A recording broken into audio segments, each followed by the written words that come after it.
I'm going to give an overview of kind of safe routes to transit, kind of local context, and then also what some of our recommended kind of best practice strategies are for improving access to transit. Actually, go pull more cover that. So Jody's going to talk a lot more about VTA in particular, but I think a lot of folks, we have a lot of transit riders in the audience today, know so Santa Clara County, good coverage in terms of transit routes that are out there.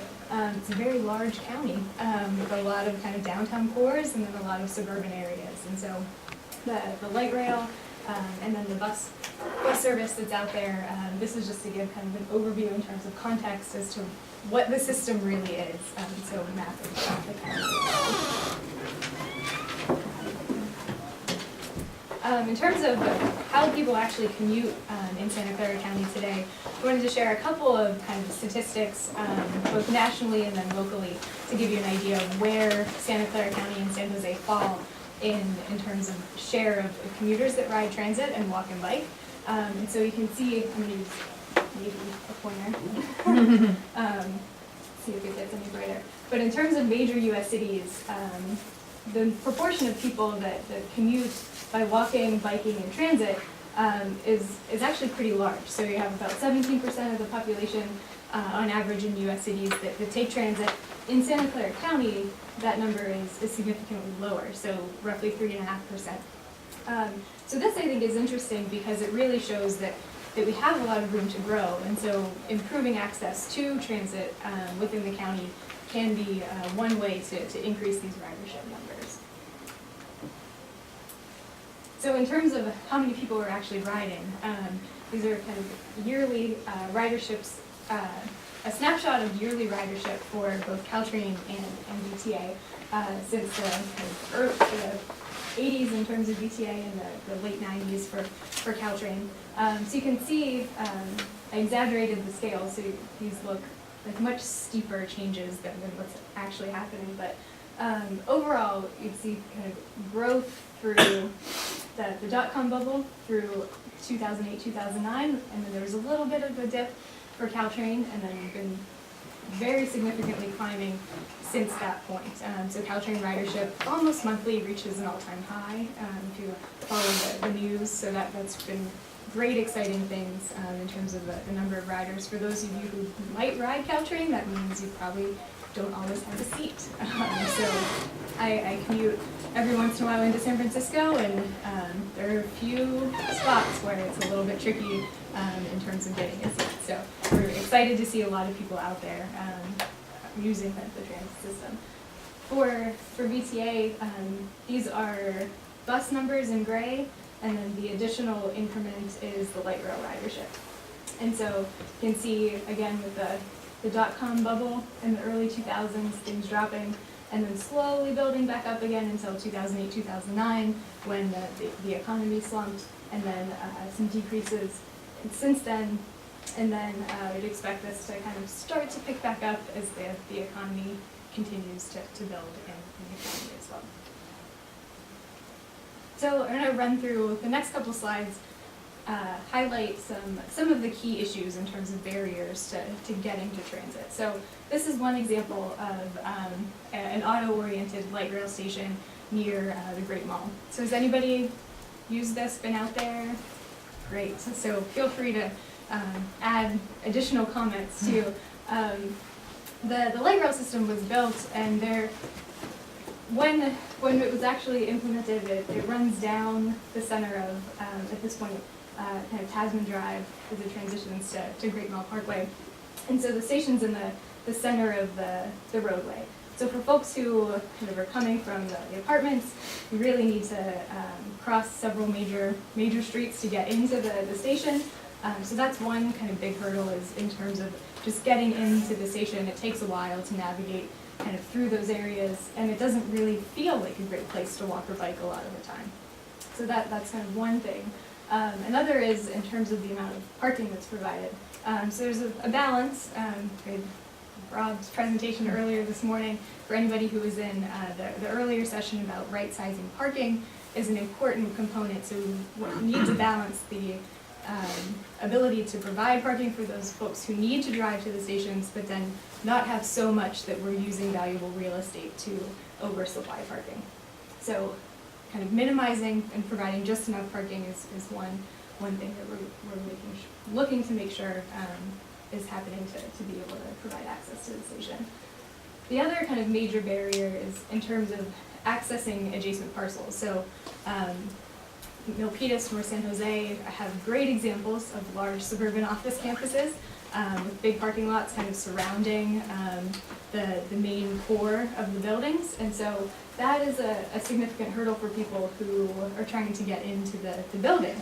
So if you are riding transit and you're walking to the building, it's fairly difficult in some cases to actually find your way in. So like this, for example, is fenced and screened with trees, which is great for the building security, but not so great if you're a pedestrian trying to find the easiest way to get into your office. Another thing that you can look for in terms of improving access to transit is a lack of bicycle network facilities. And so having a continuous bicycle network is a very important component of being able to bike to transit. It's common sense, really. So in terms of two examples here, downtown Palo Alto. Palo Alto is a great biking community. There's a lot of bike facilities, a lot of opportunity, but University Avenue doesn't have bicycle facilities. There are parallel routes that do provide bike lanes, but in terms of connections to the downtown, this is kind of the major, most visible street without a bike connection. The other example I'll highlight is in downtown San Jose on the light rail corridors on 1st and 2nd Street, where you have a great light rail access, a lot of great north-south bikeway improvements that just went in last summer, but only one east-west connection really in downtown San Jose for bicycling, and that's San Fernando Street. Look for green bike lanes on San Fernando as an aside coming soon, but in terms of other connections to the light rail system, they're really pretty limited. And so what you end up seeing, like this photo, is people bicycling on the sidewalk to get in and out of the light rail. And then once you get to the station, what do you do with your bike? So lack of access and parking supply for bikes once you get to the station is a concern. If bike racks aren't placed in a great kind of visible location, then you can have issues with theft or abandoned bicycles, which then take up valuable bike parking space when people leave bicycles there for a long duration of time. So I'm going to highlight a few example strategies that we can use to encourage people to get to transit walking and biking. So did anybody take the bus tour earlier this morning? Great, okay.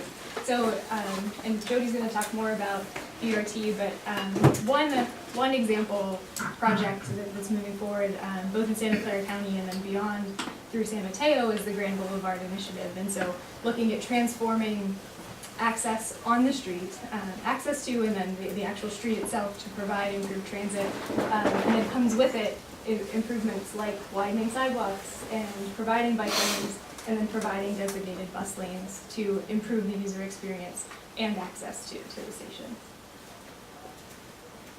Bike boulevards are another example concept that can be great in terms of providing access into major bus routes or transit stations. And so these are kind of traffic calmed residential streets. Has anybody ridden on Bryant in Palo Alto? You're all over things. Great.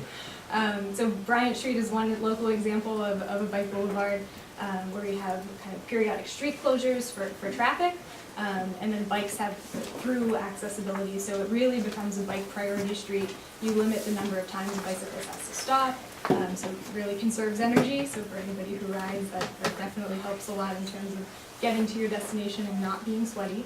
It's a big important thing. But then it just improves the overall bicycling experience on those types of streets. Another opportunity is to provide kind of spot intersection improvements. I apologize, this text is a little bit small, but things like providing engineering improvements at local intersections to enhance kind of median treatments, to provide a refuge as you're crossing the street. Can go a long way in terms of both providing landscaping, but also providing a safe haven. So as you're crossing, you have a safe place to kind of stop and wait for traffic in the other direction in case cars don't always stop, because we've all experienced that. Another major way of improving access to transit is letting people know where they can go and identifying what routes are kind of best to be able to channelize people in. This is an example that we worked on for West Contra Costa County and wayfinding and signage for bicycling around BART stations and around kind of greater downtown areas as a whole. And so you can see kind of just example signs directing people to BART, letting them know how far it is, and then also kind of providing integrated information for transit as well. So they know kind of where to go, and then also what kind of services and amenities are there once they get there. And then kind of two final points in terms of station access and parking. Providing access to the station. This is an example of the future Berryessa BART station that will be coming soon to San Jose. Having bike facilities kind of feed right in to the station is a great way to make bicycling visible, and then also to provide kind of easy access for people to get into the station.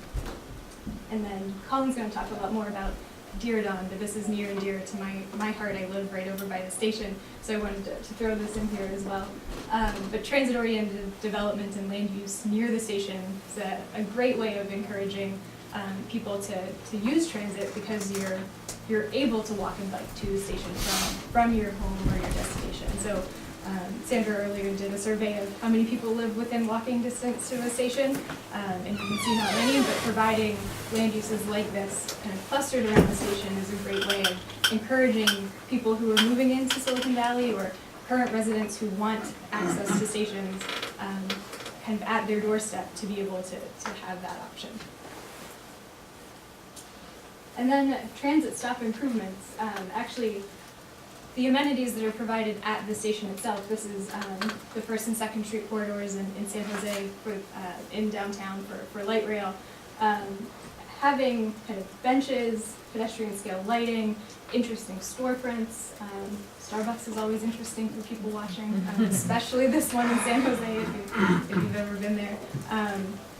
Those types of improvements and amenities at the station really help enhance kind of the overall experience and provide people either a shaded or a covered area for the 3 days a year it rains in San Jose to be able to wait on the train as you're kind of going through your commute.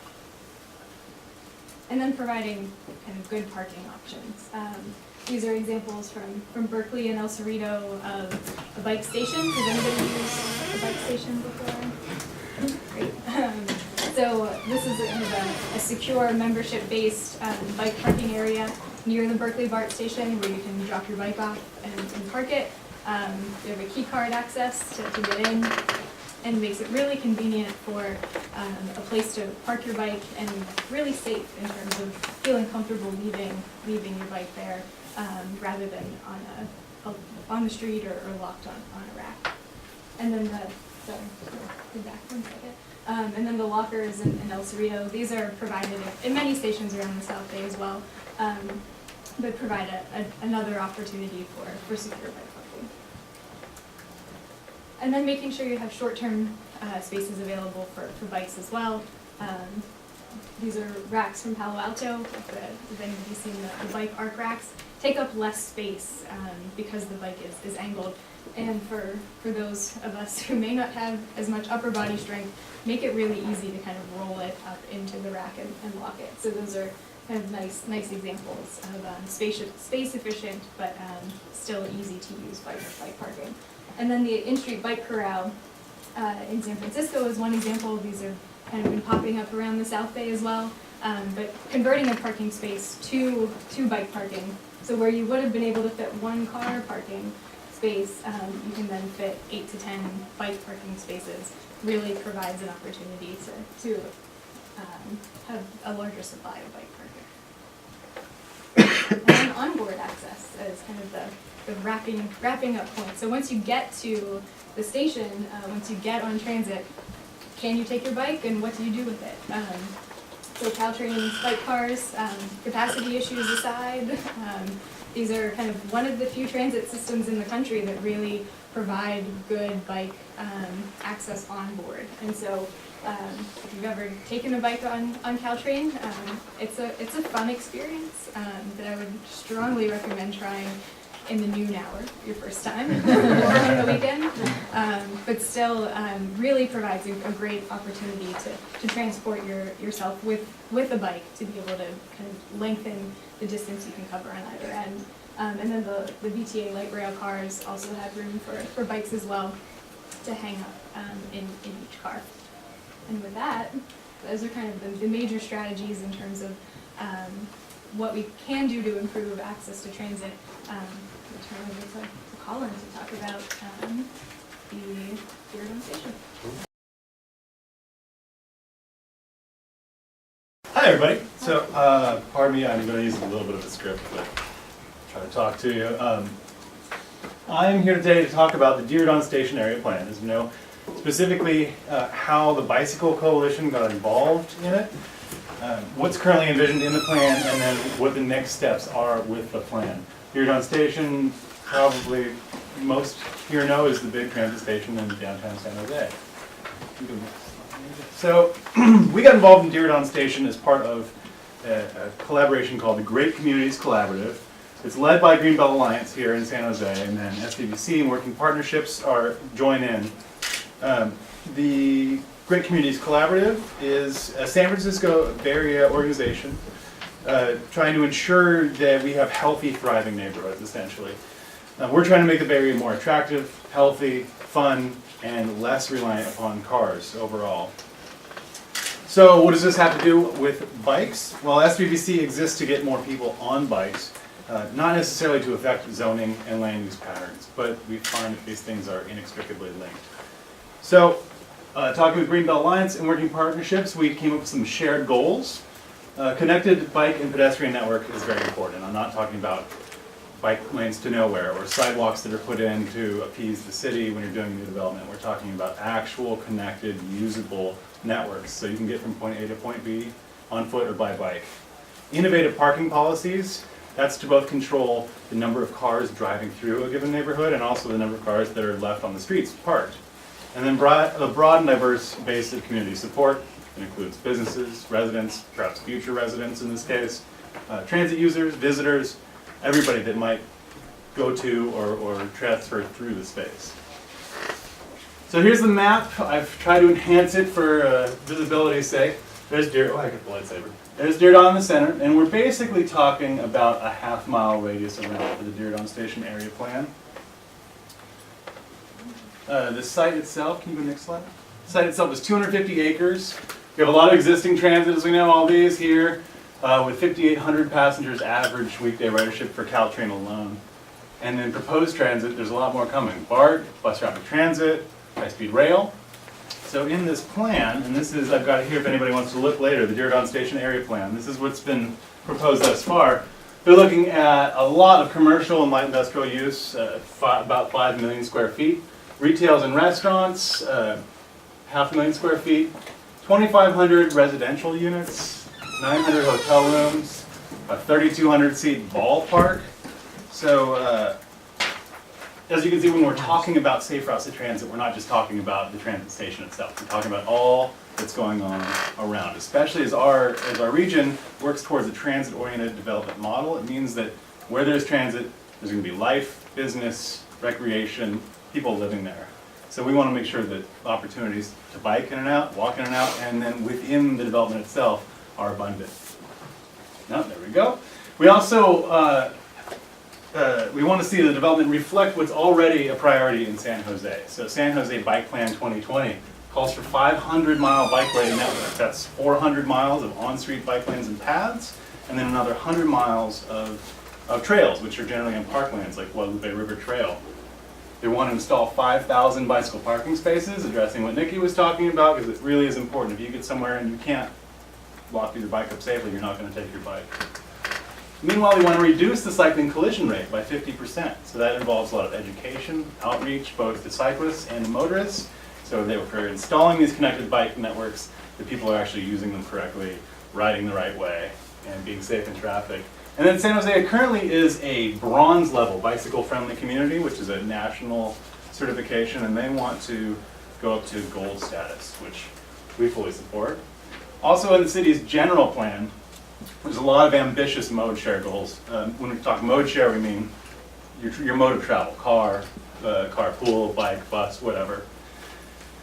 These numbers are based on trips, just to be clear, not miles. So a 2-mile trip to the grocery store and a 10-mile trip across town are the same. Currently, 78% of trips in San Jose, or at least in 2008, were people driving alone in their car. And the city wants to slash that down to no more than 40%. Carpool's around 9.2, and they want that to be minimum 10%. Transit, 4.1, they want to boost that way up to 20% of mode. And then bicycling and walking, also very ambitious goals. They're both under 2% now, and the city would like to see those at least 15% by 2040. So we're not starting from scratch when we address something like Diridon Station itself.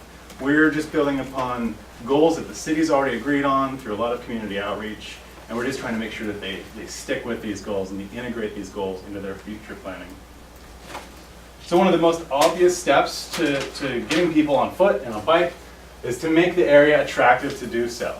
And that means obviously bike lanes and paths, but also landscaping and architecture that make the area a place that people want to visit and want to hang out in. Next slide. So here at Diridon Station area, here's some of the features that achieve that. This long stretch here, this is the Guadalupe River, and this is Los Gatos Creek Trail. There is talk of potentially daylighting the Los Gatos Creek Trail, so we'd actually have a continuous park that meets up with Guadalupe River. These, number 3, these right here, these little lighter green, they're called green fingers, and these are 40-foot wide minimum, kind of linear parks with bike paths and walking paths, occasionally a road, but really they're targeted towards people to walk and bike, and as you can see, they connect with other trails and with sidewalks to bring people into the station. Really like a beautiful way to get to the station. You're basically walking or riding through a park to get to the station. These little squares labeled 5 are little neighborhood squares, and this is a model that we see the city working more towards. Chris Lepe knows a lot about that, but urban villages, and these squares would be great community gathering places. And then number 4 is there's actually a proposal for Diridon Plaza to have a big civic square. So it would be a big pedestrian plaza. It would be a great way to welcome people as they arrive in San Jose off the train. So we're fairly impressed at the Bicycle Coalition with the bicycle and pedestrian connectivity plans. We always stress the importance of having on-street connectivity. Even if you have a great trail program, people need to be able to get off that trail and go to their destination. And also, a lot of the trails aren't open 24 hours. And if we're stressing biking and walking as forms of transportation, you need to be able to do them 24 hours and have a way to do them safely and comfortably. So just quick so you know what you're looking at, solid lines are existing. So mostly we have trails through the park, and we have a couple bike lanes. Dotted are proposed. The green are going to be class 1. So I'm not used to lightsaber, sorry. We've got these green paths here. Class 1 means that it is a bike path or a bike and walking path. It's removed, it's off street, it's separated. It's the kind of thing we're used to seeing in Guadalupe River Park. The purple class 2, those are going to be bike lanes on the street, like we're used to seeing, although as I'm going to go into a bit later, there's new designs for bike lanes on the street. And then the yellow are class 3, which are when you see bike route signs, or it could be a bicycle boulevard like Nikki was showing earlier. There isn't a separated bike lane, but it's a road that's encouraged for bicycling. The signage, the road signs, or the new bikes may use full lane signs. The roads that basically are recommended for bicycling. So we're particularly pleased with this purple strip here as it's proposed. This is Autumn Parkway, and currently it's one way as you're going north, and it hits Santa Clara and becomes two-way, but then it doesn't go anywhere. It doesn't connect up to Coleman and to the San Jose Marketplace. I don't know if I'm pointing to it, but in the northern part of this development, the plan is to actually change that from one-way to two-way, do a little traffic calming, and put bike lanes in both ways. That'd be a great way to connect people on bike between Dearborn Station, the San Jose Marketplace. But the lanes are at risk due to the HP Pavilion's priorities. Essentially, the big stadium wants to get people in and out as quickly and smoothly as possible, so they want lots of parking and they want lots of capacity on the streets, which doesn't bode well for bike lanes. So as we move forward with this plan, we want to make sure that that doesn't happen. So here's a cross-section what some of the roads will look like. I'm not going to spend too much time. These are cross-sections of the Grand Boulevard, which is El Camino and Alameda. You can see they've got travel lanes and 6-foot bike lanes, big white sidewalks, that's nice. And then, next slide. These are primary streets, also 6-foot bike lanes, or in certain cases, combined travel and bike lanes. That would be that class 3. Next slide. And these are multimodal streets. Again, very similar, wide sidewalks, which is great, and 6-foot bike lanes. 6-foot bike lanes are actually exceed the guidelines, but we find that they don't always boost bicycle use so much because you're still right next to traffic. You know, we've got a lot of bike lanes in the city right now that don't get a lot of use. And so, next slide. What San Jose has been working on with us, the Bicycle Coalition, is some innovative infrastructure. These are bike lanes designs that are being used more and more across the country. You may recognize this right here, that's 10th Street. 10th, 11th, 3rd, and 4th just received this treatment where they have these big 8-foot wide bike lanes with a big buffer on the side. Much more comfortable to ride in. You're still in the street, it's still a painted bike lane, but there's a lot more space between you and moving traffic, and the wide bike lane gives you room to stay away from the door zone. Here we've got a green bike lane. This is kind of what San Fernando might look like. Nikki was talking about that. This is in the innovative transportation mecca known as Newark, New Jersey. So if they can do that there, I think we can have it happen here. And then this is a cycle track, which we're also looking at. There's a pilot cycle track right now on 4th Street in San Jose running along SJSU. This is one in Montreal, I believe. Fully separated, in this case, from traffic with actual concrete and flexible bollards. But we find that nationwide, about 60% of people say, I'd love to ride a bike, but I'm too concerned. Traffic, parking, whatever. And this is a great way to ease some of that concern. We've got this huge pool of candidates for riding a bike more often. And so when we implement innovative, comfortable infrastructure like this, we find that we get more ridership. So this is what we're looking to do to get more people in and out of Dearborn for starters and through downtown San Jose. So parking, and I'll try to not linger on this too much, but parking is an important issue, especially around HP Pavilion. Parking management, it's key to limiting the use of cars in the area and for freeing up space on the road, making room for bike lanes. The current plan recognizes that as there's more transit use over time, the need for parking will lower. And we're hoping as more people walk and bike, the need for parking will reduce as well. A phased parking plan is what we feel is a good approach, which means over time, as use of transit and biking and walking goes up, we're going to start to reduce parking supply, essentially.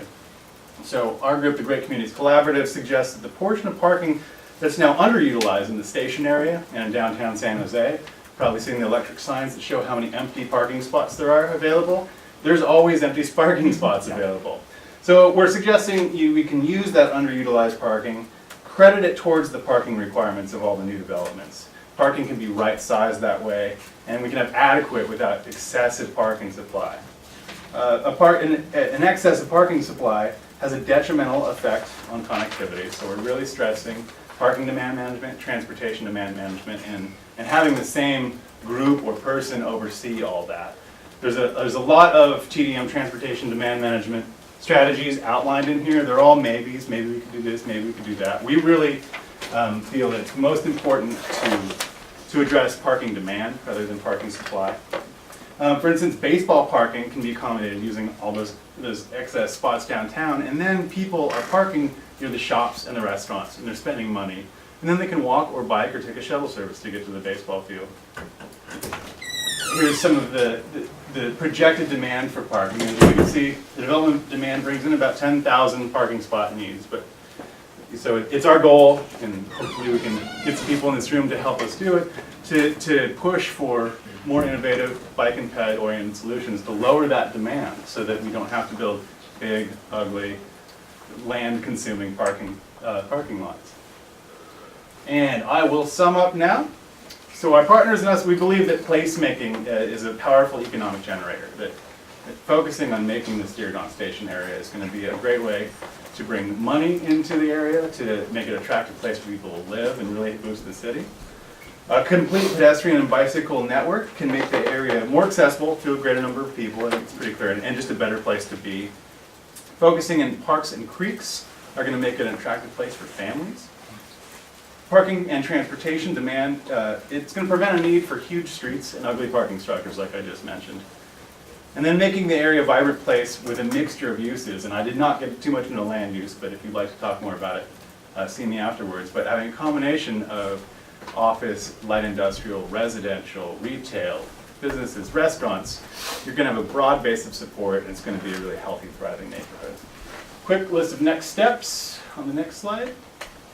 So we have this SVBC San Jose team that you're welcome to join. It is very bicycle oriented, as we are the Bicycle Coalition. We meet once a month, generally at Post 69 on South First. Good food, we go for a happy hour, and we talk about bike stuff, and a lot of it affects downtown and Deargon Station area. You can also sign up for our e-bulletin on our website. Greenbelt Alliance have been leading this campaign. I encourage you to go check out their website, greenbelt.org, and you can find it, or if you want the specific address, it's advocacy, and it's their Plan Jose page. On the horizon, we have been waiting for this plan to go through the environmental review process, and it's been delayed for over a year at this point. Well, the latest word is that the ER will be released in summer 2013, soon, we'll see. That's when the public is going to have a chance to look at what part of this plan made it through environmental review, what concerns are going to be about noise and pollution and all that, and comment. Downtown bike and ped improvements are ongoing. We've got the new north-south lanes nice and buffered. We're looking at heading and park and more bike parking throughout downtown. And then eventually, although no one seems to know, we're going to get a downtown bike share system, which is going to take advantage of all this great bike connectivity. So stay tuned for that. I will let you know through the e-bulletin as soon as we know. Thank you very much. Jody. Hi, I'm Jody Littlehales. I'm with BTA. I'm a senior planner in transit planning. And, I guess, next slide, sorry. I thought I could turn it with this. Just to let you know, I mean, some of you already do, but what BTA is, we are the congestion management agency as well as the transit agency. So we do fund transit as well as highway projects, and we also design and build them. And then as a piece of that, there's also the bike and pedestrian program, so we have a role in the building bicycle lanes. Next, I keep pushing this like it's going to turn. So what I want to mostly talk about, or my primary purpose, was some of our big projects, transit projects that we're working on. Specifically, I'm working on the Stevens Creek Bus Rapid Transit Project, and all three of these projects are opportunities to have a different kind of street. Aaron showed earlier our system map, and these three corridors, we did a comprehensive operations analysis many years ago, 2007 now, that looked at our service areas and where we could be competitive, where transit can be competitive. Obviously, there is a high level of car use here, and much of the county is difficult for transit to serve, but particularly these three corridors, this is in our core area where transit can be competitive, and these are our highest ridership corridors too. The 22 goes along here, starting in Santa Clara, Alum Rock, out to El Camino, Palo Alto Transit Center, and then our 23 line starts downtown and it actually goes to the Alum Rock Transit Center now, out to D'Anza College. Next slide. And then, so for all three of those projects, our first project, the Santa Clara Alum Rock project, we're going to start construction next year. So you'll see a big change, particularly on Alum Rock. That'll be a very different kind of street. And that'll start in 2015 with service, or construction in 2014 with service to begin in 2015. And then the El Camino project is still in planning, as well as Stevens Creek. And this just shows kind of the different options for bus rapid transit, the dedicated lanes, which Aaron talked about earlier, as far as, having the BRT vehicles in the median with the station in the median, and that does present the opportunity to have a different kind of street, to have bike lanes, to introduce bike lanes here, as well as expanding the sidewalks. And then with the mixed flow configuration, basically the BRT would operate as it does today on the side with bulb out stations, and the configuration of the street is basically what it is today. So this is for the El Camino. There's been a lot of talk lately about El Camino, and so I thought I'd start with that. These just basic facts about the project. This is the optimal project, the project sees the most benefit as far as increases in ridership as well as reducing our operations costs is to have the dedicated lanes from Santa Clara to Showers. That's the dedicated lane, the key of this. The goal, which we did in our BRT, our Bus Rapid Transit Strategic Plan, was to look at, the goal of the project was to reduce travel time over the local bus by 30%.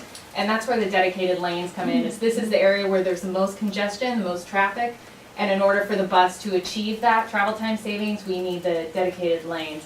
So that's one option, although now currently we are beginning the environmental process and they're looking at 5 different operations. One of them is mixed flow, to just have it operate as it does today, but this is one of the options. And then this was a slide that I used from the Grand Boulevard Initiative that just talked about the pedestrian and bike collisions on El Camino. And I know we have similar data for, actually I think Transform did for Alum Rock as well as Stevens Creek, to show that where we have the highest ridership, transit ridership, and also pedestrian use, there's also a lot of issues with collisions. And this just shows some of the, in areas where we do have stations today. So obviously improving that would be a great, and I know that's a goal of the cities, and it's something that we'd like to see, or there's an opportunity through the project to achieve that. This is some of the data they collected with the project, is that ultimately traffic's going to increase. Any way you cut it, traffic will increase in the future. But through the El Camino project, there's an opportunity to shift the mode of travel, how people travel, the traffic and how people people will still travel, but there's an opportunity to shift more people from driving alone. This is no project, this is with the project, to using maybe transit or bikes or walking, through that. So, and this is just some basic information on the Stevens Creek project. We do see an increase, a significant increase in all 3 projects with ridership with those projects. And then I just want to briefly point, we went out there, we did do a bus tour today to go out to De Anza College Center or Transit Center. And today our transit center is it's very constrained, it's 100 feet. It really can accommodate only 2 vehicles, 2 40-foot vehicles, in order to bring in our BRT service, which is what we'd like for our passengers, especially when we talk about access. The ideal would be have all our transit in one place for students, so that students could go to one place to board any line. But ideal, if not that, then we at least need our BRT service to be with the 23. Today, the 23 operates in the transit center, but our limited service, which we just started in October, is over on Stelling, and that's basically because we can't accommodate the new service in the existing transit center because it's too constrained. So as a piece of the BRT project, that's something we're looking at, is how to improve the transit center to be able to provide more service, because we have seen, especially with De Anza, the students participating in our EcoPass program, we saw our ridership double, and so that's why we started the limited 323, was to meet that demand. But at the current configuration, we can't really accommodate all our lines there. So that does present access issues for, our past. You want transit to be, if transit's not easy and accessible for people to use, or if the parking lot's closer and more convenient and perceived to be more comfortable, then people make those choices if they have those choices. And this is our first BRT project, the Santa Clara Alum Rock project. That project is finishing in final design. We're actually having a public meeting on March 6th to talk about some of the changes from the EIR, and there will be more meetings as it proceeds into construction in 2014, but that's a key meeting for people to be able to participate and get an update on the project, because it is opening in 2015. We have procured the vehicles, or we're in the process of procuring them, so it's really moving forward. And on Alum Rock, that's where we will have a dedicated lane. So the whole line is 7.2 miles, but within, basically right after Highway 101, 34th Street, to right Alexander, which is right around the cemetery, that's a dedicated lane. So today there's a striped medium, and we will remove that and put in dedicated lanes for BRT. And it would have a curve similar to the way our light rail is configured. It's actually designed to light rail standards. So, and this shows King, just to show what it's like today. It's about 100 feet across, curb to curb, and it's a very busy street. There are a lot of issues with pedestrians, and particularly here, we have a lot of transit ridership here, a lot of service here, I should say. And so there are a lot of issues with people trying to safely cross the street because it is a very long street and getting across in a safe manner. So the project is a real opportunity to improve at least that condition on Alum Rock, right at our station. So that'll be our station. Our station is in the median, similar to our light rail stations. The station itself too is a significant improvement, similar to what Nicole was saying earlier about just the kind of infrastructure that you provide people, that it will have ticket vending machines. It's basically a rail station, and it doesn't look like our rail stations because we have branded it to be different. We want people to understand this is a different system. This isn't a bus, this isn't light rail, this is bus rapid transit. And the station's there to reflect that. But it has the same infrastructure as a rail station with the security, CCTV, real-time information, which actually our light rail stations do not have yet, but we will with BRT. And then the ticket vending machines, that's a key piece to really get people on and off the bus as quickly as possible. And then this is just one of the engineering to kind of show how the street can, particularly the crossings across Alum Rock, how the station will really provide sort of a refuge for people and also change, improve the crosswalks. This is a key area on Alum Rock, and this is one of our highest ridership stations here. And just what the medium busway would look like too. It's very different, especially if you're familiar with what it is today. And this is our vehicle, and one of the key pieces, which people provided a lot of input, the bicycle pedestrian committee and others, about making sure we had enough support for bicycles. So we do have racks outside the vehicle as well as on the vehicle. And then we'll also have racks at our station on the side, not actually at the median stations. They'll be on the side similar to our light rail stations.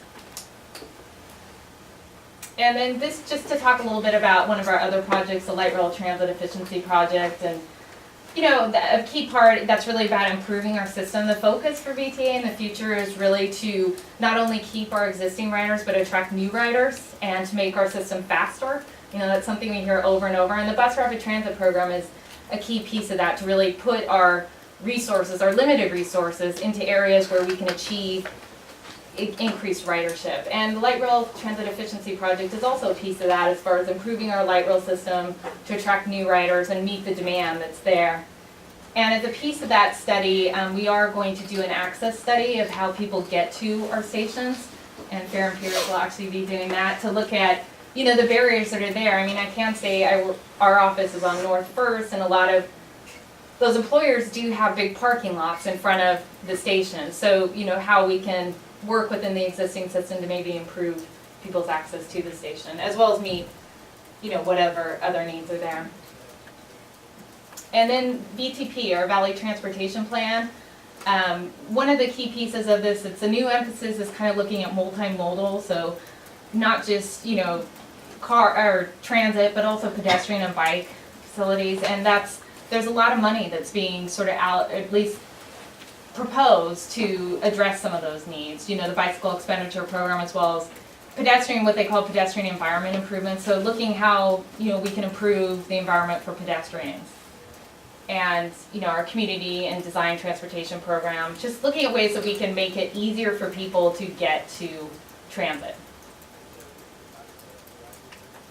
And then just to point out, we do, VTA is the transit agency, but particularly with our transit projects, we have to work with local agencies, the cities. We don't own the streets, so we have to work with them as far as what the street looks like. And so I think that's where, as far as having a more multimodal sort of street, that's something where we do need outside input, or the community has a role, I guess, in being involved and providing input about what you want your street to look like. And there are opportunities for the BRT projects to look at, bike lanes and, improving the pedestrian connections, but there's trade-offs there too, particularly for bike lanes. Sometimes that means there isn't on-street parking, or there's removal of parking. So there's people, there's a discussion about what the priorities are. And that's something that I think the community really can be involved in. And we are working also, I should say, with the cities work more directly with the developers, but there are opportunities within development as developers or developments come online to make transit improvements. Like with the Apple campus, I know that we will get a new bus shelter on Wolf as a piece of that. And then also there was a development near Santana Row, and the development built a bus shelter on Winchester. So there are those opportunities within those projects to improve transit or to somehow as a piece maybe of the mitigation to address transit needs. And I wanted to mention the Berryessa station and just some of the work, they've done a lot of work there to sort of address access issues and encouraging a more multimodal sort of approach to how people get to the station. We actually have obviously a significant amount of people that will be coming by bus and also for biking and walking. And the next slide actually shows just the bike lanes that they're putting in there and having shared use path. And I know there's facilities too for bikes as far as bike lockers and all of that. But I think just the bike lanes too, to really make sure that it's not just car centric, but really addressing other modes of access to our stations. And then I guess most importantly to let you know that there's lots of different ways to get involved. You know, whether it's a project that directly affects you or that you're just interested in.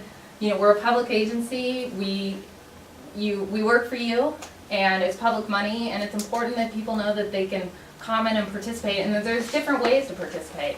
Obviously, there's a lot of meetings, but sometimes people can't necessarily get to meetings. So you do have the opportunity to comment online. You can write emails. You can call. To just know that you have a right to provide input, and that we want your input. And then we have different committees too, the Bicycle and Pedestrian Advisory Committee. You can attend all of these or public meetings. You certainly can find the agendas online. If there's something that interests you, you can ask questions. We work for you. So we certainly want you to participate, and we'd like to have your input. And the EIR for the El Camino project is one of the, you know, I'm sure you've heard it. Those meetings are ongoing right now, and there's actually one next Thursday. And then also the Santa Clara on Rock meeting. That's very important. That's the last one of, as far as the planning process, we're gonna they're gonna share some of the changes from the EIR and just to have that last comment or to be able to ask questions. I mean, there will be obviously more meetings as we move into construction, but these are important meetings. So, and then also for the Valley Transportation Plan, they're having meetings in March, and these, you know, this is where the public has an opportunity to comment on the priorities or what your priorities are for, you know, transportation in the next 20 years. So, and these are, you know, we would welcome you, we'd hope you come to the meetings, but again, there's, you know, opportunities to comment online if for some reason you're not able to attend the actual meeting, or if you need more information to find out more information. But there's just a lot of different ways to get involved, and particularly as Stevens Creek and some of these other projects get going in early planning, those are, you know, to really engage the community and hope that you will participate and let us know what you think.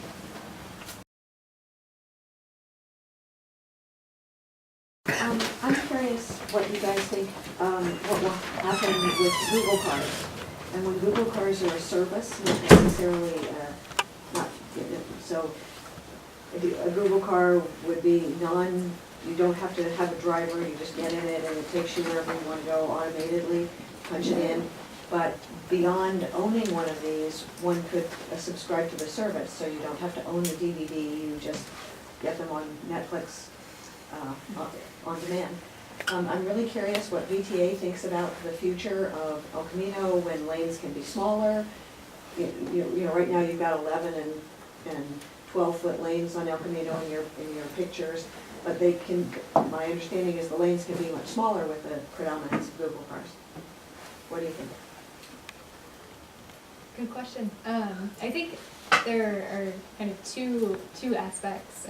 One is if you own the car, the thing that I see is most beneficial is the subscription service. And so that has a huge implication in terms of parking and not needing to actually provide as much parking at the stations, because you essentially would have a drop-off type situation. So the car would kind of come up, you jump out, and then it would go on its merry way to pick up its next passenger.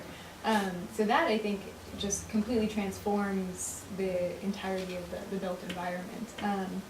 So that is kind of my what I see as most exciting coming out of it. We've also seen like the Google cars, and then just the size of the vehicle fleet in general starting to shrink. So as cars get more efficient, they're also starting to get a little bit smaller too. The predominance of smart cars is another option. And so that has the ability to, over time, narrow lanes and also just reduce congestion. So you have the same amount of people taking less space. And so it's definitely on the horizon. I think it'll take a long time for enough of the fleet to turn over to actually get to the point where we can see lane narrowing. I think you'll have kind of the length of congestion start to shrink before you can actually shrink the width of the lanes, just because you still will need to provide the width for other vehicles that are still on the road, or potentially for buses as well. But overall, I think those are the types of things that will really start to transform the transportation system in the next 20 to 30 years. Other thoughts? Well, I'm not an engineer, and I don't know that I don't, it seems an interesting concept. I know when working with cities and designing streets that a lot of it is, and again, I'm not an engineer, but I know that the discussion is focused on, the larger trucks, the commercial trucks, and the width of those, that's really what the lane width is about. It's not so much the passenger vehicles. So there is, and it seems like that minimum is 11. I think it varies by city, but I could see that changing in the future as things change. I just learned all I know about Google cars from Nick. I think you had a question, and then the gentleman in the green. A question for Colin about the Jordan project. On this side of the station, when you access the station, there's a small park that you have to cross to get to the VTA. That park doesn't have any grading for bicycles, so you pretty much have to dismount, get on the sidewalk level of the park, and then dismount back to get back on the street. I'm wondering if part of the small improvements would be to add this grading to get on the park in the median of this park and just get over to the connector street on the backside. I don't know the answer to that specific example, but I can say that that's kind of a general strategy, absolutely. And it's part of actually the San Jose team that I mentioned earlier, we're going to start doing bicycle audits around the station and taking notes of exactly that kind of thing. The details that might not be so evident when you're looking at maps of whole streets, but you're actually looking at user scale accessibility. And then we're constantly working with the city on this project, so I will take note of that particular aspect, absolutely, because we want it to be, it's that kind of thing that can just screw up somebody's entire ride. So yeah, absolutely. And it's a problem that we see scattered all over the valley. Is like, for instance, when you get off of parts of the Guadalupe River Trail, it kicks you out onto a sidewalk, and then there's no curb cut for you to get across the street or turn onto the street. So those kinds of things, yes, we definitely try to stay vigilant from the bicycle coalition side. Yes. Do you still have a question? Who, me? Oh, yeah. I thought I was the gentleman in the green. Well, you mentioned curb cuts. That's a perfect lead-in to access for people with disabilities. I would think that certainly in something like the Diridon project, you'd want to make sure that that access is everywhere. Audible traffic signals are a big thing. Around the rest of the county, they seem to exist only at light rail stations and in downtown San Jose. You don't see them anywhere else. Wouldn't it be a good idea to incorporate access into these plans now, rather than have to try and retrofit them later when someone complains, hey, I can't get my wheelchair through here because there's no curb cut? Yeah, absolutely. I mean, that would be a great thing to integrate as soon as possible. I mean, we were talking about overall pedestrian accessibility, and I think that helps for everybody, especially audible signals, especially as we tend to look up and look where we're going less and less. I think it's a very important part to be integrated into the pedestrian plan. I don't know about the specific components regarding that right now, but I can get back to you on that. Yeah, and I think the Diridon plan and all kind of area plans in generally provide guidance for accommodating people of all accessibilities. And so I think generally at a policy level that's included. I don't think at the plan level it's to the level of detail of providing specific details on improvements, because the guidelines continue to evolve. And so, as Colin kind of mentioned earlier, waiting on the EIR to come out for the Diridon Station area plan for a year and a half now, and so just that process is taking time. And so by the time things go to construction, we want to have some flexibility in the plan to be able to provide the kind of state of the practice improvements at that time. And so there's general guidance to make sure that those things get incorporated, but there's not as much level of detail on providing specific improvements at each intersection quite yet. So those are all things that generally shake out as the planning process moves forward as well. Well, and I just wanted to add too, like, that at a project level, like for the Santa Clara Alum Rock project, that project has become an opportunity to fix a lot of the curb returns on Alum Rock, you know, to fix some of the deficiencies in coordination with the city, since we will be reconstructing that street to fix those things. So, I mean, that's where the projects can become an opportunity to really fix the street, and also pedestrian lighting. We're putting in a lot of pedestrian lighting at the stations, and so to really change, to improve the overall street, that there would be this transit enhancement, but also for other people using the street, the roadway, even for cars. So that would be a definite improvement of the street. So. Yes. I was interested to see the separate bike plan and pedestrian walking routes on yours, and I think it's great that you're working on so closely with them on the bike routes. What's the comparable group that are working on the pedestrian routes and what those issues are? I mean, who figures those out and what needs to happen and checks to see that there are curb cuts? Right, I mean, we don't have an analog pedestrian advocacy group in San Jose or Santa Clara. There's California state level pedestrian advocacy groups. There's also groups like Transform that advocate for pedestrian accessibility. Well, I will say, like for VTA, the Bicycle and Pedestrian Committee, that, you know, the second part of that is pedestrian. And, you know, there would be, I think that that's something where that committee could use some support on that, to have some people, you know, talking about pedestrian needs and looking out. I mean, there is a lot of, and it's great to see a lot of emphasis for bicycles, but also pedestrians, you know, that there are people, you know, walking and the sidewalks and things that may get overlooked. Those sidewalks are like where I live, long walk to anywhere, not Right. a single street treat. I mean, you die of heat exhaustion before you're halfway there in July. Right. Okay. And we actually did a project we're actually going to be reconstructing the Eastridge Transit Center, which will be a big improvement. And there was a Eastridge access plan that looked at pedestrian and bicycle access. And there were a lot of issues out there on Capitol right around the transit center as far as, you know, lack of sidewalks or sidewalks that stop. And, you know, so I think it looked at some of those issues, and there were a list of projects that could move forward. You know, they were concepts for projects. And those are things, you know, as far as planning studies, to just like any planning study, to really take it to the next level as far as, you know, having community members advocate for issues in their community and projects that they'd like to see move forward, and talk to their committee members or their electeds about projects that are important to them or deficiencies in their community.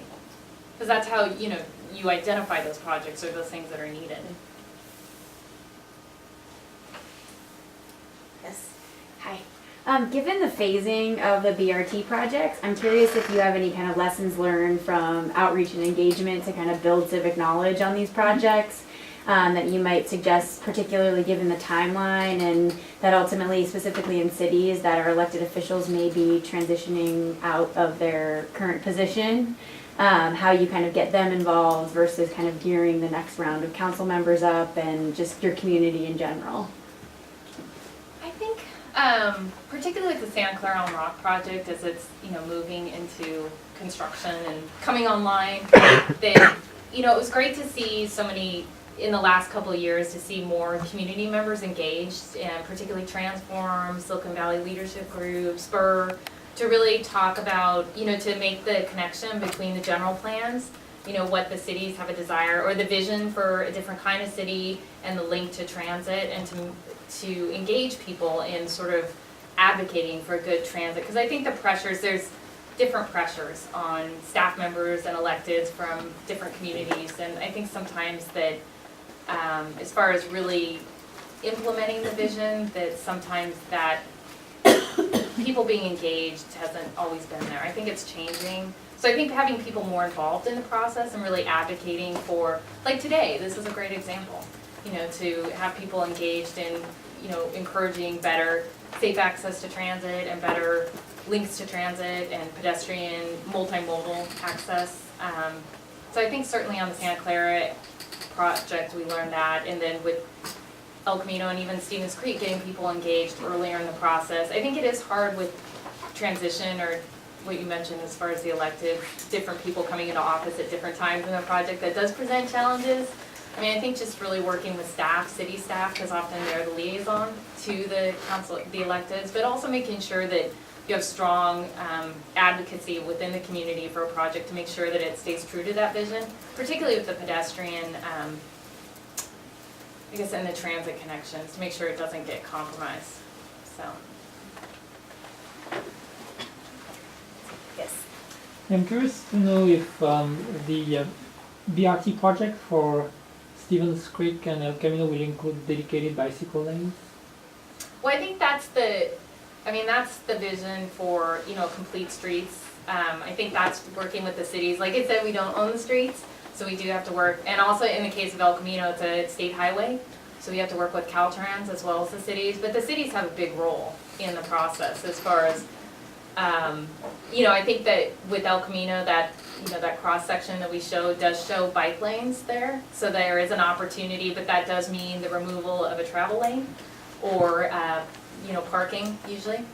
So that's where you get into different, and it's interesting too for Stevens Creek, we're still working on the early dating, but for all 3 quarters with the parking data, even though parking utilization is very low in all of these corridors, on-street parking is, you know, the use of on-street parking is very low. The perception is that if you take that parking, you're gonna hurt businesses, even though there's off-street parking. Actually in Cupertino, there is no on-street parking, so that's not really an issue, but in Santa Clara and San Jose, you know, there is a concern that if you take parking that somehow you will impact those businesses. And so that's just working with different constituencies. And so I think that's where the public plays a big role as far as what kind of street do you want. If you want, you know, as far as bike lanes and having better pedestrian access, that's where we need people to sort of be engaged and speak up for what would, especially as far as using transit, what would make transit more attractive to you. Questions? I have one. Sure. One project that I think has great potential to bridge the last mile issues that's coming here is the bike share. I'm wondering if any of you can offer some updates. Let's see what we can expect.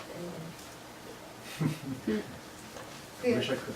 Yeah, the last I've heard is they've selected a firm to go ahead with implementation, but still in the works of timelines and schedules as to when things will actually roll out. The last date I've heard was summer, but I think that's actually slipped. I think it's even beyond that. And locations, have they been chosen? Preliminarily. Is anybody here not familiar with bike share? Yeah, you guys should explain it.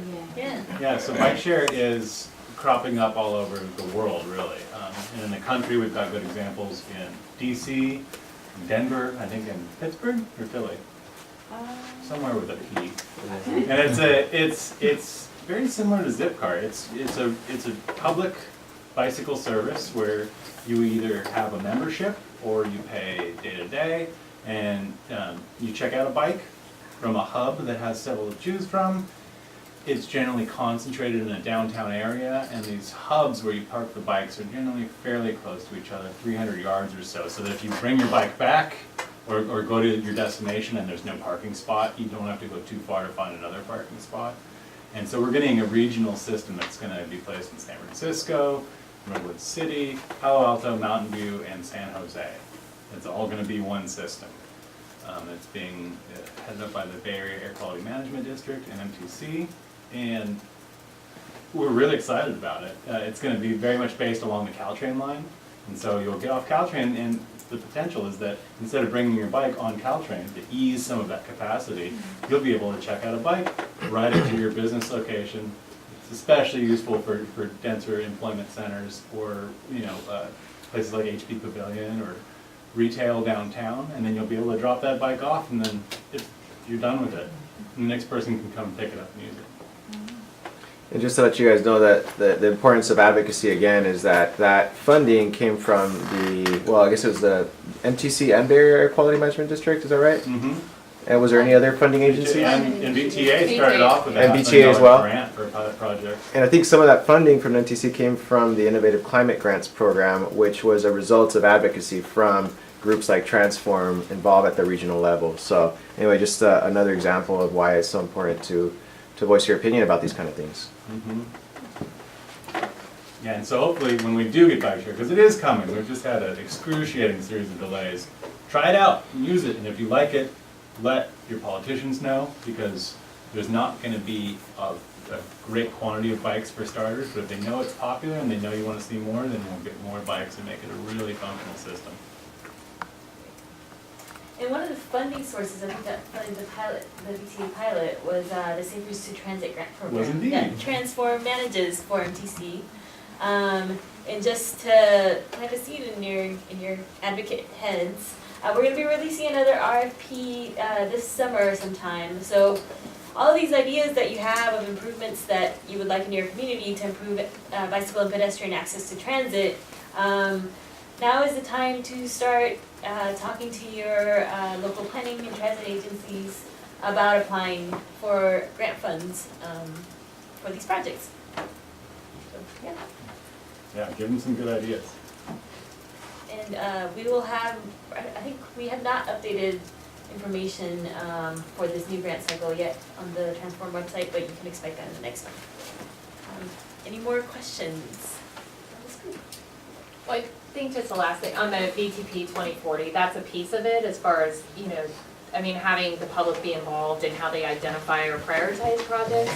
And because even though it's not necessarily a funding document, there are, you know, the cities and stakeholders play a role in identifying the priorities for the next. So I think it's important to participate, or at least let people online, even if you can't attend the meetings, let them know what's important. And what's the VTP? The Valley Transportation Plan. It's on my phone. Valley Transportation Plan. And it feeds into the larger regional transportation plan, so it's the Santa Clara County's priorities for the next 20 years that feeds into the MTC's regional transportation plan. And there's bike projects, there's a list of bike projects, transit projects, highway projects, so it's a lot of different things.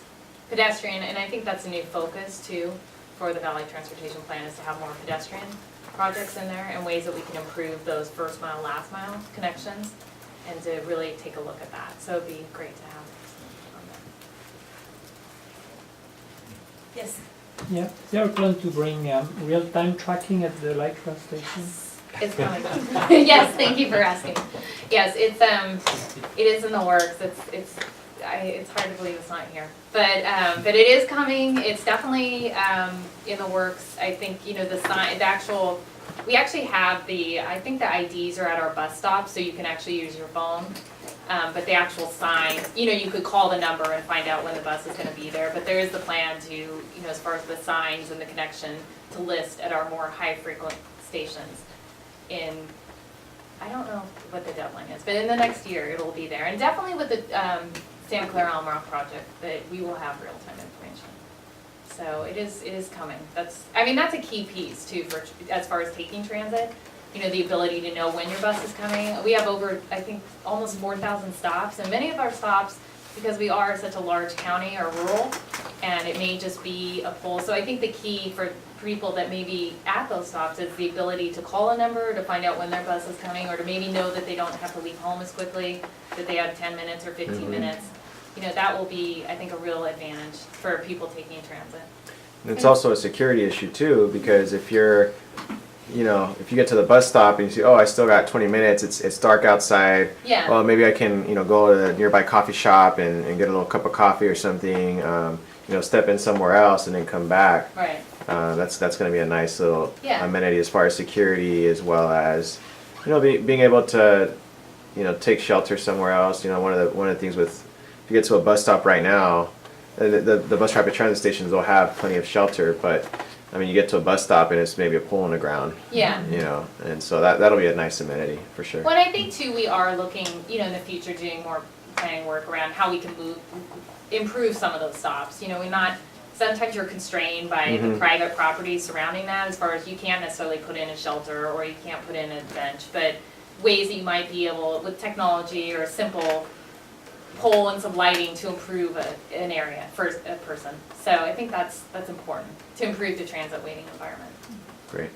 And real-time information coming to Caltrain soon as well. Yeah. They're working on the program to put the sensors in. So stay tuned for that too. Good, thanks for coming. You have a question? Yeah, so, you know, I recently picked up a Bay Area map of night service. And there's night service in Oakland and San Francisco and down the peninsula. And San Jose is, you know, the only thing is the 22. And so there's a big gap between San Jose and Fremont. So the question is, I mean, what's the plan for night service? Because one of the concerns people have about taking public transit to evening activities is whether they can get home by public transit. Yeah, I mean, that is an issue. I mean, I think we have a transit sustainability policy, so moving forward, I mean, as far as, we have limited resources and where we put our operating budget, we, you know, is towards routes where we feel like we can sustain them or get the return on them. And as far as extending service, I know our service hours are, you know, like, for instance, for the 323, in order to create the 323, we had to cut back on some of the weekend service for the 522. So there are trade-offs as far as our budget, as far as what we can do. But I think, you know, obviously looking at that in the future, if there's the demand there, especially in certain quarters, I think for the BRT services, they would run later. And, you know, when you can show that success or you have the ridership, then I think that's when you start increasing the hours of service. And hopefully getting to that point of, where does a 24-hour service, or at least into the early morning hours, you can really, like you said, if people go out, they know they can get home. Because I understand that is an issue.